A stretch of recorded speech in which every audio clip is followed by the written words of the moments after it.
Welcome back to PopFlix Recap. Today we're diving into an adrenaline-packed American heist adventure, Fountain of Youth, directed by none other than Guy Ritchie. It's got treasure hunts, wild chases, secret paintings, and a quest for immortality.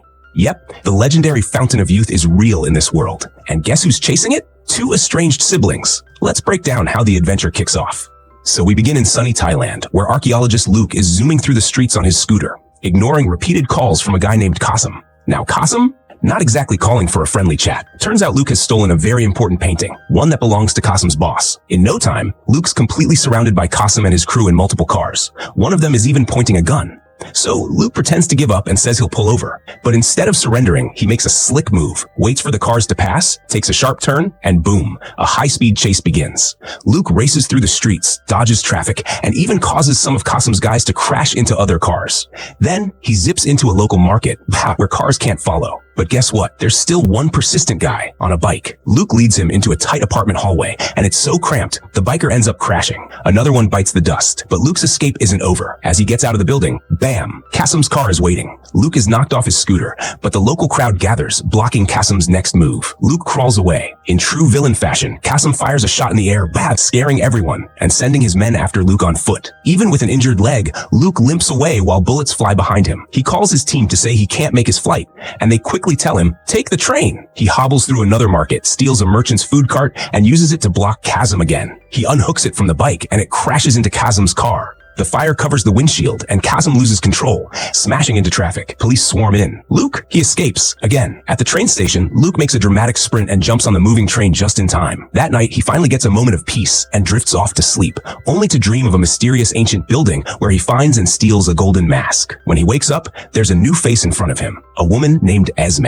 She says she tracks and recovers rare paintings, and surprise, the guys sitting around them all work for her. Yeah, she's not alone. Luke refuses to hand over the painting, so what does Esme do? She pulls a knife. At the same time, one of her thugs grabs Luke from behind and starts choking him. Esme kicks him, trying to grab the painting tube, but Luke won't let go. Instead, he grabs her arm. Clearly not in the mood for conversation, takes off her jacket and storms off. But just then, Luke grabs a plate from a nearby table and smashes it on a thug's head, and then goes straight for a headbutt. Luke rushes toward Esme, kicking another thug out of the way like it's nothing. But get this, Esme doesn't wait for rescue. Nope. She turns around and beats Luke up, savage. And then she just walks away again. Luke fights off yet another guy, and finally catches up with Esme. She's not done though. She pulls out a knife to defend herself, and during the scuffle, accidentally slices the strap of the mysterious tube they've both been after. They're both pulling on opposite ends of the tube. Esme's knife goes flying, and Luke yanks her into a bathroom, locks the door, and traps her in there. Clean getaway? Almost. Luke climbs onto the roof of the train car, clearly trying to make a dramatic escape. He waits for the right moment, then jumps onto a nearby water tower. But things don't go as planned.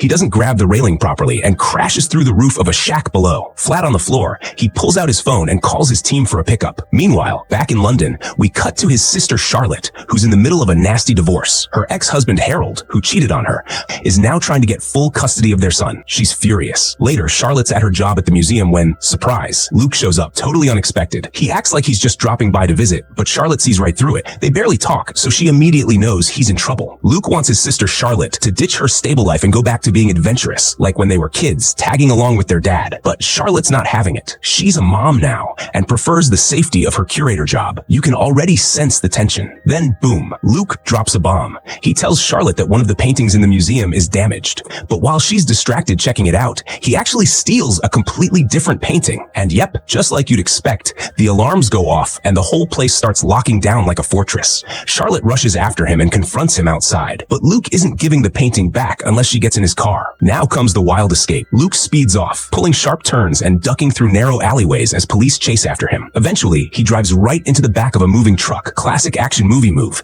And guess what? Inside are Murphy and Deb, teammates from their dad's old crew. Charlotte is shocked. As they bicker about their life choices, Murphy examines the stolen painting, and it's the wrong one. Oops. Luke says Charlotte can return it, then coldly knocks her out with some kind of spray. When she wakes up, she's alone on a park bench. Back at the museum, Inspector Jamal is investigating the break-in and doesn't exactly trust Charlotte. But suddenly, they realize the stolen painting is somehow back on on the wall. Suspicious, right? Later, Charlotte goes to pick up her son Thomas, but Harold, presumably the ex, won't let her because now she's officially a suspect in the theft. Charlotte's had enough. Furious, she storms off to confront Luke and finds him chilling with a wealthy man named Owen. Owen drops some major info. He's dying of cancer and has hired Luke's team to find the mythical Fountain of Youth, the only thing that might save him. Charlotte rolls her eyes, saying it's just a myth, but Luke insists that myths often have a hint of truth. Cultures around the world mention it, too many to be coincidence. He goes on about how the fountain's location was hidden by God and passed down through generations of secretive families called the Protectors of the Path. Luke thinks Esme, yes, that Esme, is one of them. Back in the 1600s, 6 artists supposedly made a pact to reveal the location by hiding clues in 6 different paintings. Luke's been stealing these from around the world. All the paintings have hidden signatures that read 6 and 1 in Latin. 6 paintings, 1 path. They also have mysterious letters that no one has deciphered yet. Now, Charlotte realizes they've got the wrong Rembrandt and they need her to find the real one. She says no. Her son is her top priority, but Owen sweetens the deal. Powerful lawyers to help her get her son back. That changes things. In return, she tells them to start looking into the Vanderbilt family. Later that evening, Luke is digging into the Vanderbilts when he's approached by Esme. She's not happy. She tells him to drop the whole thing, or she'll start taking out the team one by one. No bluffing here. Next day, Luke shows up at Thomas's piano recital and tells Charlotte he's found the real painting. She's hesitant at first, but eventually agrees to help with the retrieval. Now we're in Ireland. The team is out at sea, hunting for a sunken cruise liner where the painting was last seen. They send in special drones to cut the section of the ship with all the first-class cargo and attach flotation tanks to lift it up. When the cruise liner finally resurfaces, Luke and Charlotte head in. She's got an old map that helps guide them through the wreck. But back on the main ship, the radar suddenly shows something approaching. And their radios? Not working. Yup, things are about to get very real. Esme and her crew are literally dropped onto the cruise liner by helicopter. Yeah, they're not messing around. Meanwhile, inside the ship, Charlotte's found some alcohol, because why not? And Luke is busy playing with a blowtorch, trying to crack open a closet labeled with Vanderbilt's name. What he finds inside? The missing painting. Jackpot. They celebrate their win with a toast, but Luke's greed kicks in and he eyes some jewelry. Charlotte shuts that down fast. They're not grave robbers after all. But there's no time to enjoy their success because the ship's flotation tanks are failing and time's ticking. Just as they try to leave, Esme's armed team surrounds them. That doesn't stop our sibling duo though. They jump into action. In the chaos, the bag with the painting drops. Then all hell breaks loose. Bullets are flying, ricocheting off the ship's metal, even damaging the helicopter and the flotation tanks. The ship starts flooding fast. Luke slips. A guy points a gun at him, but Charlotte saves the day by smashing a chair over the dude's head. Luke goes for the painting, but freezes. Esme's got Charlotte hostage now. He tries to stall, not believing Esme would actually hurt her.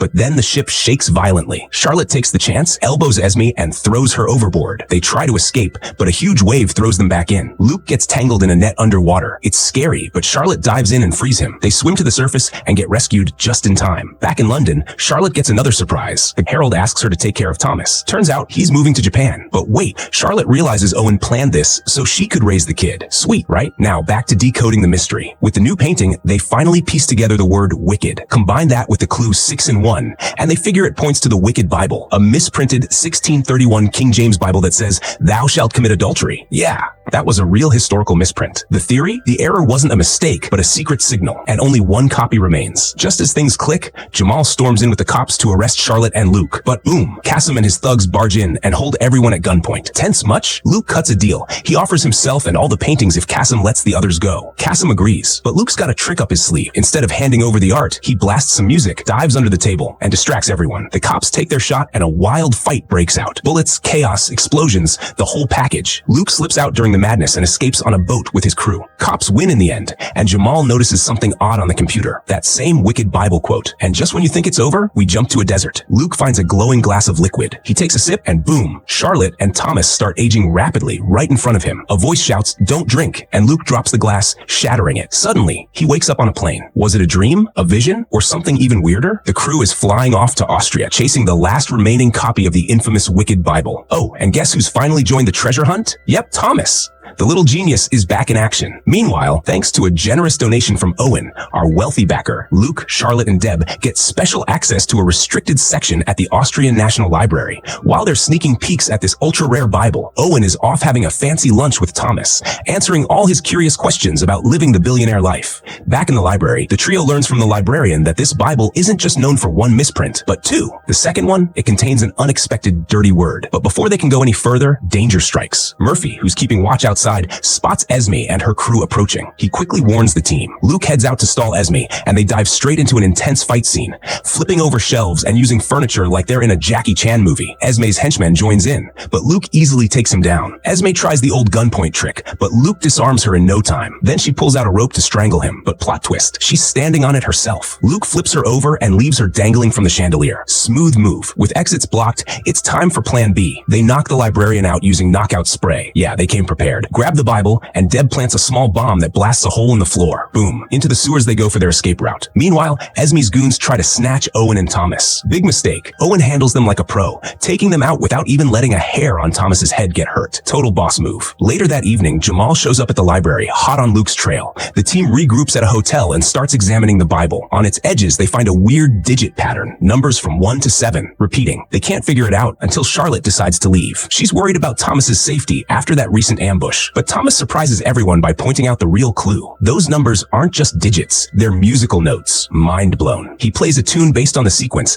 and a quick search reveals it's an ancient song called Water in the Desert, which is connected to the 7 wonders of the ancient world. By overlaying the paths from old paintings with the locations of the wonders, they discover everything aligns, except the pyramids of Giza. Yep, that's their next stop. The Fountain of Youth might be there. Excited but cautious, the team gets ready to head to Egypt. Owen promises Charlotte he'll up the security if she joins. That night, Luke has another disturbing dream. A shadowy figure touches sand, turning it black and corrupting everything, including Luke. He jolts awake, and Charlotte voices concern. Can they really trust Owen? Is he just in it to sell the fountain? Meanwhile, in the Vatican, the Protector's leader hands Esme a mysterious key, designed to stop anyone from drinking from the fountain. So now the stakes are even higher. Cut to Egypt. They've made it. Luke shows Thomas some high-tech scans of the pyramids that reveal secret chambers never accessed before. But Owen is growing impatient. He doesn't care about history or caution anymore. He orders his men to start digging, revealing their security bags are filled with heavy-duty tools. The archaeologist is furious and gets kicked out. Charlotte's upset too, and Owen? He turns cold. The charming billionaire mask is slipping fast. Outside, Jamal returns, demanding entry, but the guards reject him. So Jamal brings back backup, a full squad of police cars. And guess what Owen's men do? They open fire and start blowing up police vehicles. Yeah, you heard that right. Explosions, guns, ancient pyramids, everything is spiraling out of control. The survivors are still under fire, but manage to find cover and shoot back. Meanwhile, Esme is watching from the shadows, waiting for her moment. Inside the pyramid, the team discovers a hidden passage that finally leads them to the special chamber they've been searching for. But there's a catch. They come across a massive structure that needs to be moved,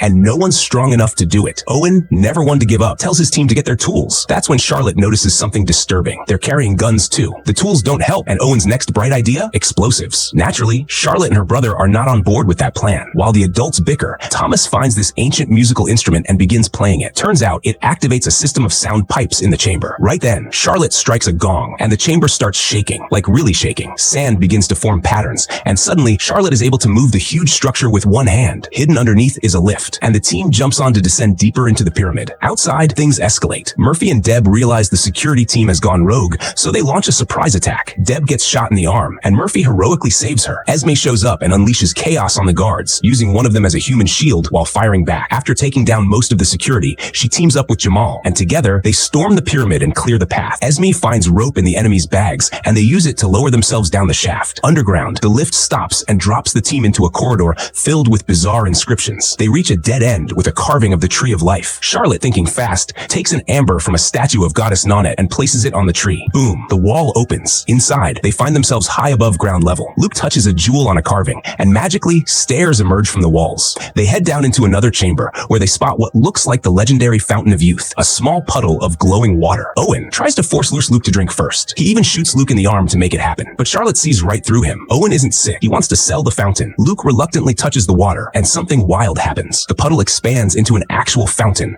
lifting him in the air while his hands glow. He sees a younger version of himself, but also sees Charlotte and Thomas aging rapidly. That's when he makes a selfless decision. He pulls his hands back, refusing to drink to protect his family, and the fountain, recognizing his sacrifice, heals his wound as a reward. But Owen, not so lucky. He drops his blood into the fountain and takes a sip. Owen begins to age rapidly, screaming in pain as the water turns violent. Esme hits another gong, triggering a series of doors to close. The team rushes to escape, leaving Owen behind to suffer the consequences. His bodyguard tries to follow, but falls to his death. Even Luke slips at one point, and Esme has to save him. It's a race against time as walls and doors collapse behind them. Finally, they make it outside. Jamal admits Owen was the real villain all along, and in a sweet moment, Esme kisses Luke on the cheek, impressed by his bravery. As she heads off, Charlotte and Luke decide they're ready for their next adventure, and Thomas already has something cooking in his curious little mind.